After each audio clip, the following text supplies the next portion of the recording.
What's going on, everyone? So reports have came out that the New Orleans Pelicans are listening to offers. Keyword, listening to offers for both Herb Jones as well as Trey Murphy. God, I wish it was the offseason, right? Because Lakers would have Lakers would actually have a way to get both of them, right? I would sell the farm to get both of those guys. It solves everything you need, right? Like you'd have Trey Murphy, like you could have Herb Jones come off the bench for the year, and then Trey Murphy slotted in at the 3. And then if LeBron really does leave it and go to Cleveland or retire next year or whatever, then you just slide Murphy to the 4. Herb Jones slots in at the 3. Have Luka, Austin Reeves, Trey Murphy, Herb Jones, Trey Murphy, and DeAndre Ayton. You're probably the best team in basketball at that point. You got the size, the athleticism, the scoring, the defense, everything, right? Like that would be ridiculous. And then still go sign like a Keon Ellis or something like that to bring off the bench in the offseason and then have like another year of Marcus Smart, Jake LaRavia, and Adu Thero and all. Woo! Let me tell you. But realistically speaking, I don't think the Lakers are going to be able to get Trey Murphy. Not unless you were going to give up Austin Reeves, right? Which, Austin Reeves for Trey Murphy and Herb Jones. You could argue it, definitely. I know a lot of Laker fans and a lot of Reeves fans would be like, no, absolutely not. Austin Reeves is the greatest player ever.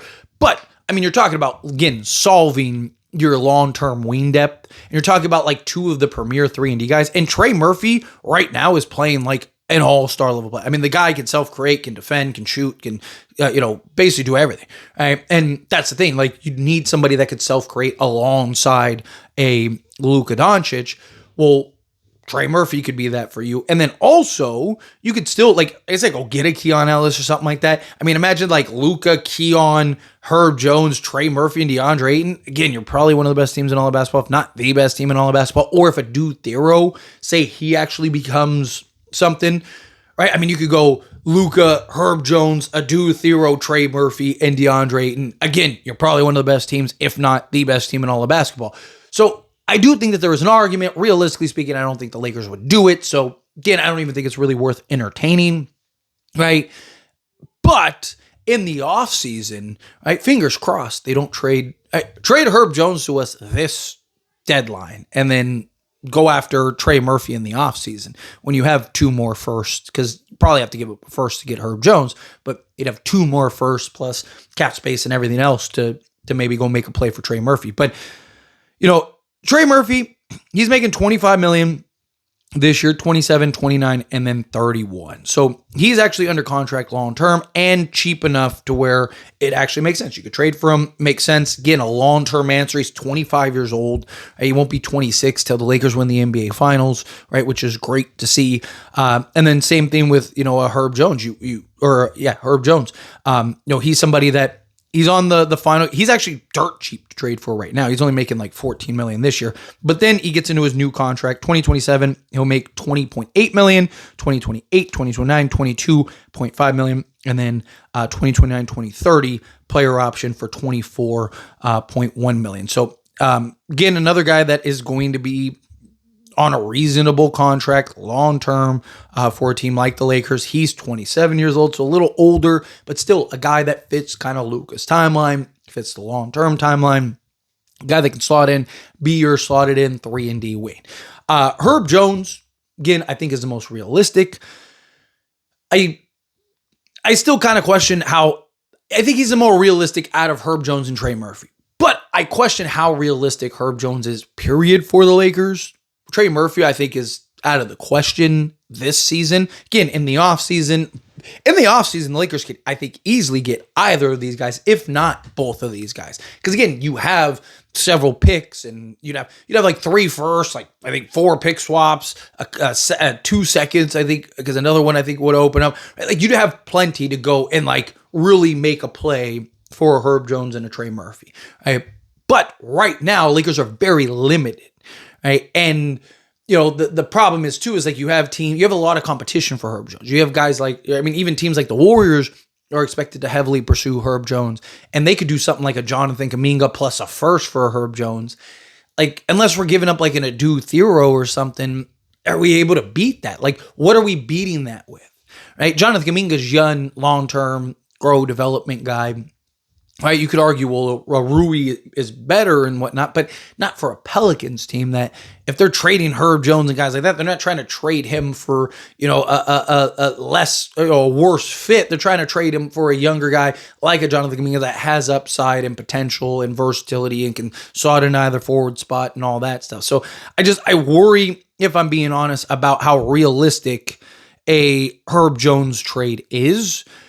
But if the Lakers can pull it off and the Lakers can make it happen, you absolutely pull it off and you make that happen. I think the Lakers need to be pushing hard for Herb Jones.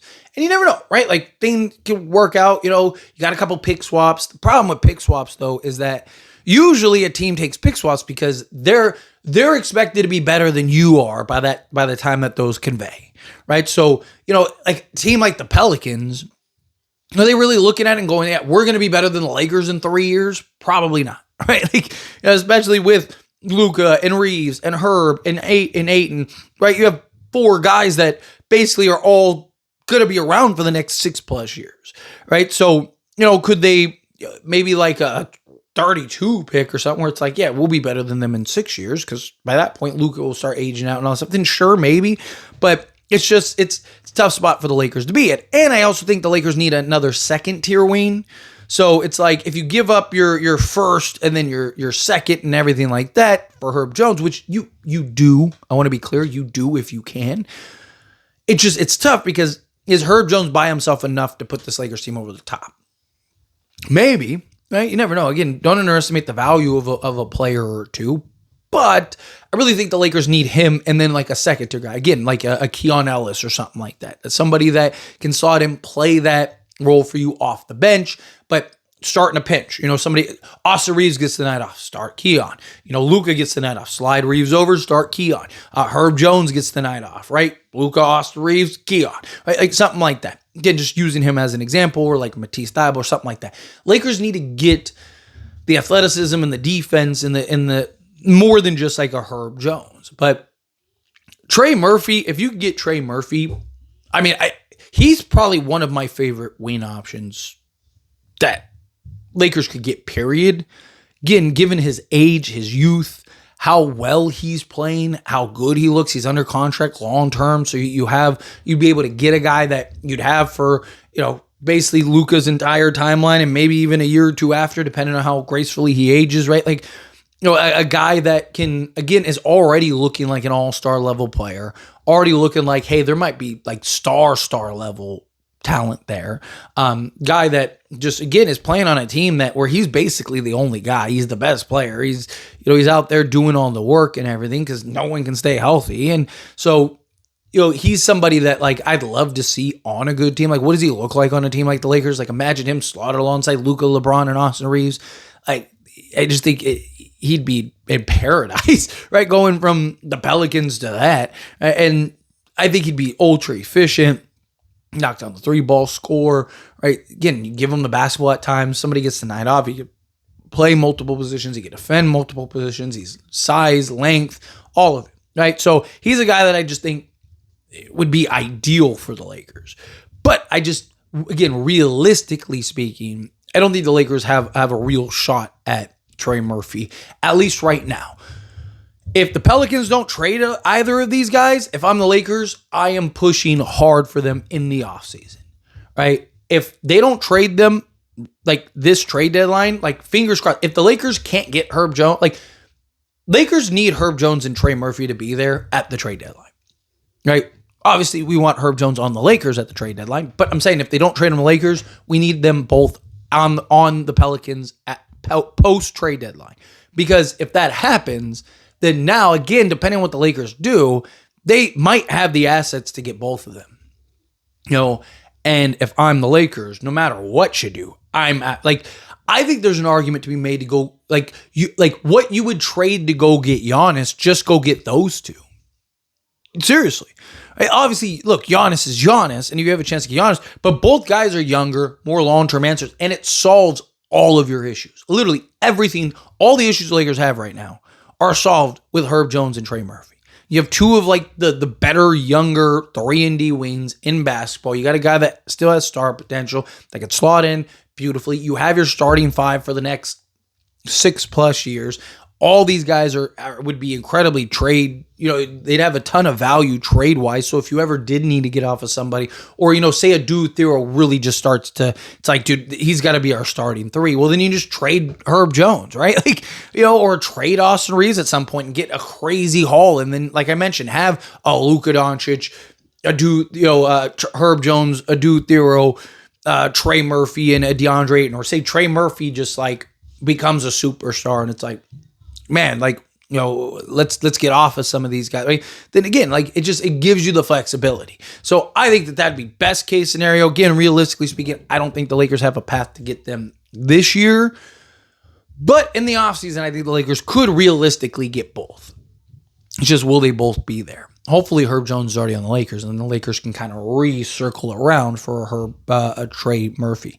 But anyway, as always, this is a discussion. Pass question you. Let me know your thoughts and opinions down in the comments. That being said, if you haven't liked this video, hit that like button. Helps me a lot. It's me enjoy these types of videos, and I truly appreciate it. Not subscribe channel, hit that subscribe button. Turn on the bell notifications. Appreciate y'all. See you in the next one. Thank you.